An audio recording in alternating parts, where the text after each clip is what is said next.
जय हिंद दोस्तों, मैं हूं प्रभात। पीसीएस शिक्षा के मंच पे आप तमाम अभ्यर्थियों का हार्दिक अभिनंदन है। आज चर्चा के मुख्य बिंदु में है हमारे देश के उपराष्ट्रपति महामहिम जगदीप धनखड़ का अचानक से दिया गया रिजाइन। परीक्षा के दृष्टिकोण से ये इंपॉर्टेंट हो सकता है क्योंकि यहाँ पे अब नए उपराष्ट्रपति बनेंगे और कुछ हद तक आप देखेंगे कि राजनीतिक गलियारे में भी उठापटक अभी होना संभव है। तो आइए इन तमाम पहलुओं को समझते हैं कि क्या वो कारण रहा जिसके कारण अभी उपराष्ट्रपति ने सदन चलते हुए सदन के बीच से ही अपना इस्तीफा दे दिया है। आगे बढ़ने से पहले आप सभी को याद करा दें कि आपने यदि चैनल को सब्सक्राइब नहीं किया है तो चैनल को जरूर सब्सक्राइब कर ले ताकि इस तरह की इंपॉर्टेंट अपडेट आपको मिलता रहे। आइए चलते हैं सेशन की तरफ और बात करते हैं इस पूरे न्यूज़ की। तो आप देख रहे हैं आज जिसमें मैं लेक्चर रिकॉर्ड कर रहा हूँ 22 जुलाई है और यहाँ पे जो मैंने न्यूज़ लिया है, जो हमने यहाँ पे कवर किया है, वो आप देख सकते हैं कि 22 जुलाई के न्यूज़ को ही हमने यहाँ पे कोट किया है और 22 जुलाई का ये पूरा का पूरा न्यूज़ है जिसके बारे में हम लोग यहाँ पे चर्चा कर रहे हैं। तो आप देख रहे हैं 22 जुलाई के दैनिक जागरण में इस न्यूज़ को छापा गया है और जितने भी नेशनल इंटरनेशनल लेवल पे मीडिया है सभी ने इसको प्रमुखता से प्रकाशित किया है। न्यूज़ क्या है आइए देखते हैं। तो मानसून सत्र के पहले ही दिन उपराष्ट्रपति धनखड़ का इस्तीफा रहा है। आपको मालूम है कि अभी हमारे देश में मानसून का सत्र जो है वो प्रारंभ हुआ है। 21 जुलाई से ये सत्र चल रहा था और सत्र चलने के दौरान ही आप देखेंगे कुछ समय के बाद उपराष्ट्रपति के द्वारा इसकी घोषणा की गई है। क्या है पूरा न्यूज़ आइए समझते हैं। उपराष्ट्रपति जगदीप धनखड़ ने सोमवार को शाम अचानक अपने पद से इस्तीफे की घोषणा कर दी। राष्ट्रपति द्रौपदी मुर्मू को भेजे गए पत्र में धनखड़ ने तत्काल प्रभाव से दिए इस्तीफा के लिए खराब स्वास्थ्य को कारण बताया है। बहरहाल राजनीतिक गलियारों के कयासों का बाजार गर्म हो गया है। संसद के मानसून सत्र के पहले दिन ही कार्रवाई का सफलतापूर्वक संचालन के बाद अचानक उनके इस्तीफे की घोषणा ने सबको चौंका दिया है। धनखड़ 2022 में उपराष्ट्रपति के पद के लिए निर्वाचित हुए थे और उनका कार्यकाल अगस्त 2027 तक था। ध्यान देने वाली बात है कि उपराष्ट्रपति ही राज्यसभा के पदेन सभापति होते हैं। नियमानुसार किसी राष्ट्रपति के पद छोड़ने पर 6 माह के भीतर चुनाव कराना आवश्यक होता है। हालांकि राज्यसभा के उपसभापति नए उपराष्ट्रपति के निर्वाचित होने तक सदन की कार्रवाई को संभाल सकते हैं। धनखड़ ने राष्ट्रपति द्रौपदी मुर्मू को सहयोग और समर्थन के लिए हृदय से आभार जताया है। इसके साथ ही प्रधानमंत्री नरेंद्र मोदी मंत्रिमंडल के सहयोग के लिए आभार जताया है। धनखड़ ने कहा कि इस दौरान उन्हें बहुत कुछ सीखने को मिला है। इसके बाद ही उन्होंने सभी सांसदों का भी सहयोग के लिए धन्यवाद दिया है। उपराष्ट्रपति रहने के दौरान धनखड़ ने भारत की महान लोकतांत्रिक परंपरा के साथ अनुभवों के लिए गर्व किया है। ध्यान देने की बात है कि इसी साल बजट सत्र के दौरान अचानक तबीयत खराब होने के कारण जगदीप धनखड़ को दिल्ली एम्स में भर्ती कराया गया था। हृदय से जुड़ी बीमारी के इलाज के बाद धनखड़ काम कर वापस आए हुए थे। उनके बाद सफलतापूर्वक सदन की कार्यवाही का संचालन भी किया था। सोमवार को भी धनखड़ संसद से जुड़ी कार्यवाही में सक्रिय रूप से शामिल थे। जस्टिस यशवंत वर्मा के खिलाफ महाभियोग प्रस्ताव पर आगे की कार्रवाई के लिए विशेषज्ञों की समिति के गठन को लेकर हुई बैठक में भी धनखड़ उपस्थित थे। ऐसे में सिर्फ स्वास्थ्य कारणों से इस्तीफा से बात किसी को हजम नहीं हो रहा है।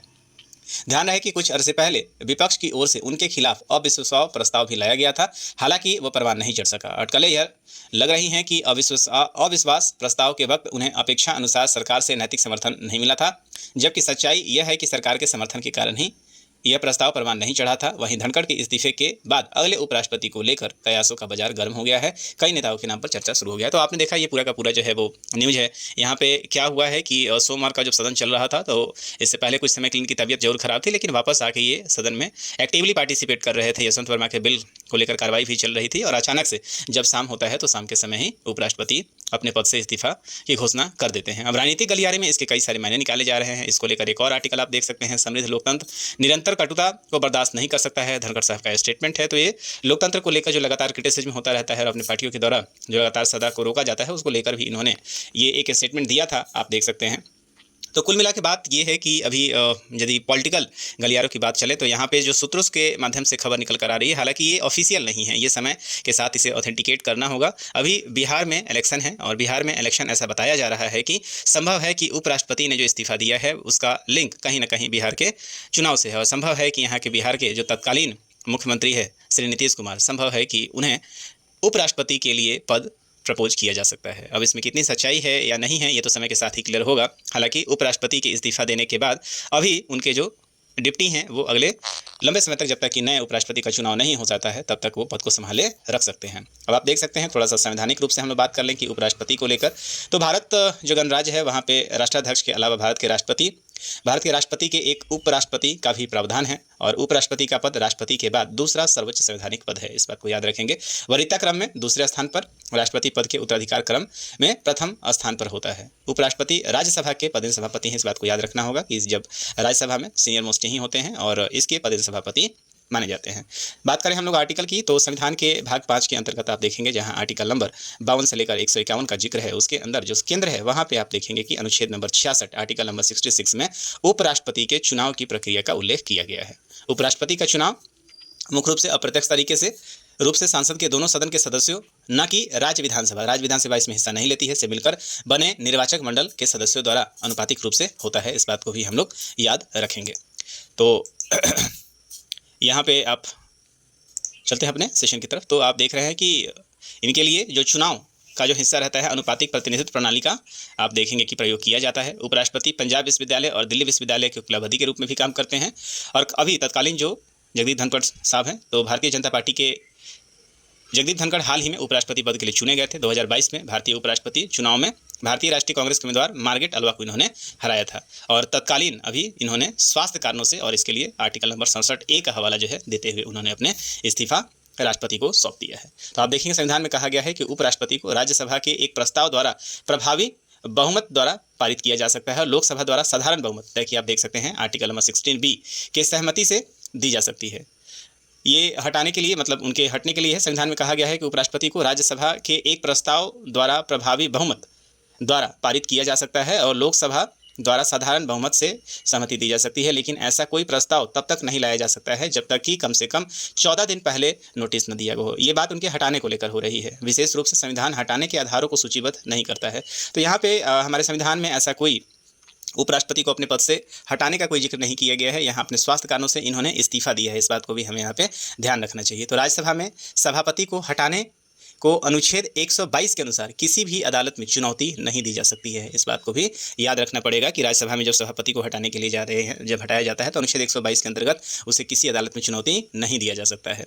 जगदीप धनखड़ ने पहले किसी भी उपराष्ट्रपति को हटाने का सामना नहीं करना पड़ा है। इनसे पहले अभी तक कोई भी उपराष्ट्रपति ऐसे नहीं हुए हैं जिनको आप देखेंगे कि पद से हटाया गया है। हालांकि जगदीप धनखड़ को हटने का प्रस्ताव राज्यसभा में स्वीकार नहीं किया गया था। तो ये बात हो रही है यहाँ पे कि इससे पहले आपने देखा होगा कि इनके लिए अविश्वास प्रस्ताव भी लाया गया था, जो कि आप देखेंगे कि लोकसभा से ही इसे टर्न डाउन कर दिया गया था। तो आर्टिकल नंबर 71A के अनुसार सर्वोच्च न्यायालय उपराष्ट्रपति के चुनाव से संबंधित विवादों की जांच और उन पर निर्णय दे सकता है। यदि इसमें कोई डिस्प्यूट हो रहा है तो आर्टिकल नंबर 71 का इस्तेमाल होता है, जिसमें सुप्रीम कोर्ट उपराष्ट्रपति के चुनाव से संबंधित विवादों की जांच करता है। संविधान में उपराष्ट्रपति को हटाने के लिए कोई विशिष्ट आधार नहीं बताया गया है। तो हालांकि यहाँ पे उपराष्ट्रपति को किसी ऐसे फोर्सफुली नहीं हटाया गया है, उन्होंने खुद अपने स्वास्थ्य कारणों से ही यहाँ पे इस्तीफा दिया है। बात करते हैं हम लोग इतिहास की। तो स्वतंत्र भारत में हम लोग बात करेंगे जब उपराष्ट्रपति की, तो सबसे पहले नाम किसका आता है? सर्वपल्ली राधाकृष्णन जी का नाम आता है, जिन्होंने 13 मई 1952 को ये पोस्ट ग्रहण किया था और अगले 10 वर्षों तक 1962 तक सफलतापूर्वक इन्होंने इस कार्य को निभाया था। उसके बाद देख रहे हैं आप जाकिर हुसैन बनते हैं और ये भी अपने पद पर कुल मिला के 5 वर्षों तक रहते हैं। अंतिम की हम लोग बात करें तो यहाँ पे जगदीप धनखड़ जी से पहले आप देखेंगे वेंकैया नायडू थे, जो कि जनता दल के थे। और यहाँ से भी आप देखें इन्होंने भी 2017 से लेकर 2022 तक अपने पद को गरिमा के साथ निभाया था। इसके बाद अभी हाल फिलहाल में और जगदीप धनखड़ जो थे, महामहिम जगदीप धनखड़ जी, ये आप बात करेंगे यदि क्रम से यदि आप बात करें तो हमारे देश के ये कुल मिला के 14वें, ये 14th जो हैं, ये हमारे देश के उपराष्ट्रपति थे। इस बात को भी आप याद रखेंगे, जिन्होंने 11 अगस्त 2022 को शपथ ग्रहण किया था, मतलब अपने पद को संभाला था। और आज जिसमें इन्होंने इस्तीफा दे दिया है वो समय आपका क्या हो रहा है, तो इस बात को भी याद रखेंगे, 21 जुलाई 2025। और यहाँ इन्होंने 2 वर्ष 344 दिनों का अपना कार्यकाल निभाया है। तो अब आने वाले समय में राजनीतिक गलियारे से और क्या खबर मिलती है, इसके बारे में हम लोग अपने अगले सेशन में चर्चा करेंगे। तब तक के लिए न्यूज़ का वेट करना पड़ेगा। उपराष्ट्रपति को लेकर नीतीश कुमार के नामों की चर्चा चल रही है, इसमें कितनी सच्चाई है ये आने वाले समय में ही पता चल पाएगा। तो मुझे उम्मीद है कि ये सेशन आपको पसंद आया होगा, और यदि पसंद आया है तो चैनल को सब्सक्राइब जरूर करें और अपने दोस्तों के बीच में भी शेयर करें। तो इस सेशन में इतना ही, मिलेंगे हम आपसे अगले सेशन में। तब तक के लिए दीजिए मुझे विदा। साइनिंग ऑफ, दिस इज प्रभात। जय हिंद।